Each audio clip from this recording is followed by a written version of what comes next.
What's up everybody, welcome back to another video in which I will be telling you all the glide morphs in the Throne and Liberty. So make sure that you follow the video till the end to get to know the every single detail about that topic. So let's dive right into the video to get to know about it. So Throne and Liberty, all available glide morphs. So the number one morph name is Cerulean Cygnus. This morph is a reward obtained through Twitch drops. This drop appeared during the Two Sage, the Day, and the Da Vinci Finest title drop.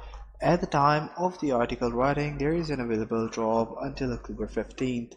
So the growth point is +3 growth point. The second morph name is Bald Eagle.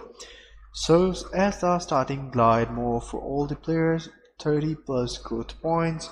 Radiant Swan. The morph can be obtained through the purchasing any of the early access packs and you will get +3 growth points. Shadowburn. The morph can be obtained through purchasing the ultimate edition of the early access pack. Then the common Raven obtained by completing Find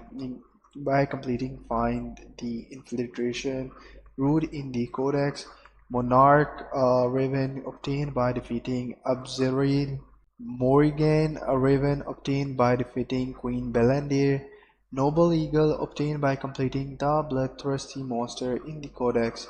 Raging Eagle obtained by defeating the Excavator 9. And this is the list of all the morph that you can see. So that's how it goes. I hope you find this video helpful. If you do, please consider subscribing to the channel. Take care. Bye bye.